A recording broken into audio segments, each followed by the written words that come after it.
My name is Eric Willoughby.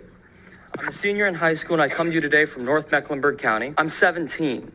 I should be spending my Wednesday afternoons with friends or family, but instead I'm here with y'all. I'm here because every single day I have to worry about which liberties Republican legislators are going to choose to gut next. Be very careful in what you choose to do because young people like me are watching and young people like me are fed up. God, no wonder Republicans are so scared of Gen Z. Meet Eric Willoughby, the GOP's worst nightmare. They started by refusing to take action against gun violence and destroyed your right to peace of mind about something as simple as sending your child to school. Then they came for your right to make the most basic reproductive health care decisions that were right for you and your family. Who has since gone viral for his impressive takedown of the Republican Party and their flawed policies in front of said Republicans. The 17-year-old from Huntersville drove 2.5 hours to speak out against the maps that were being crafted out of the public's view to further cement the majority party's control on policy, also known as gerrymandering. But what I liked about his speech here is that he didn't go straight to the issue at hand. Instead, he perfectly prefaced why he felt the need to take this long drive while other 17-year-olds in democratic countries across the world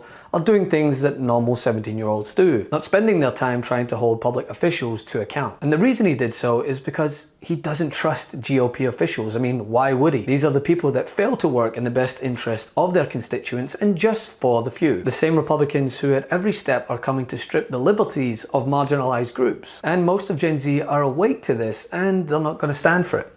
My name is Eric Willoughby. I'm a senior in high school and I come to you today from North Mecklenburg County, Huntersville to be specific. And I'm here today to convey a very, very simple message. I'm 17. I should be spending my Wednesday afternoons with friends or family, but instead I'm here with y'all. I'm here because every single day I have to worry about which liberties Republican legislators are going to choose to gut next. They started by refusing to take action against gun violence and destroyed your right to peace of mind about something as simple as sending your child to school. Then they came for your right to make the most basic reproductive health care decisions that were right for you and your family. This time, they're coming for every North Carolinian's right to fair representation. This legislature is made up of the same people who have drawn maps that intentionally disenfranchise and limit the power of historically marginalized and minority voters. These are the same people who have proven to us time and time again through their voting record that they don't care. If these people cannot be trusted to protect our most basic rights, how can we trust them to draw fair and impartial maps that will promote a healthy and vibrant democracy? They can't. We can't trust them. The Republicans in this committee and the others in the House and Senate don't care about democracy. They don't care about fair maps. All they care about are three simple things: re-election, power, and dollar signs. This redistricting stunt is a clear power grab by Republicans in the General Assembly. So I urge you now, watch your step. Be very careful in what you choose to do because young people like me are watching and young people like me are fed up. Now, as to the issue at hand in North Carolina, last year the Democratic majority on the state Supreme Court found that plans Republican legislators drew were extreme partisan gerrymanders that violated the state constitution. So, congressional and legislative maps were redrawn. But after Republicans won a majority on the Supreme Court, they quickly went about reversing last year's decision on partisan gerrymandering. But here's the thing, per the response from those in the community, young and old alike, clearly there is an issue. My name is Linda Archer. I live in western Guilford County. I want to thank all of you who have stuck around to listen to even those of us who somehow got missed on the list.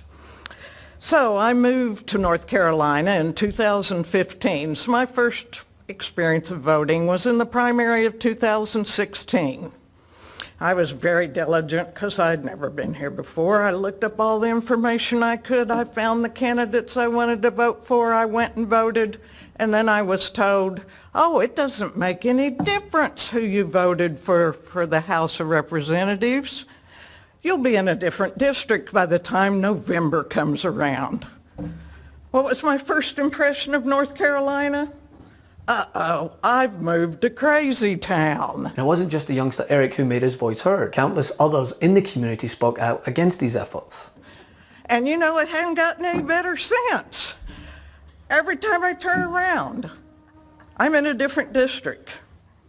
Maybe I get in with Guilford County. I would like to stay in with Guilford County, The first time that I went to see my national representative, I thought, okay, I'm going to go do this. This is a really important issue to me, so I'm going to go see him. I had to drive an hour and a half to go see my representative.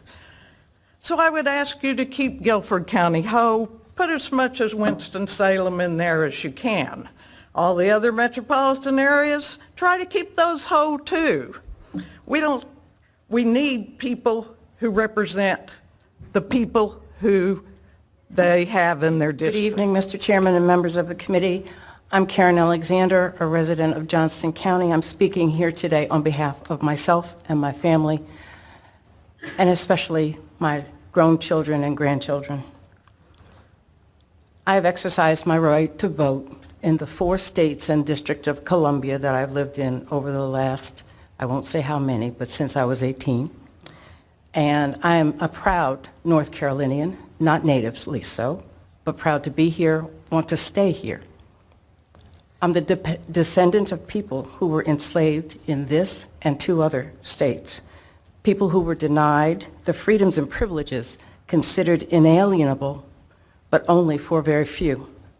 My ancestors, the ancestors of women, those of other people of color, those with physical or mental disabilities did not have those same inalienable rights until the last century.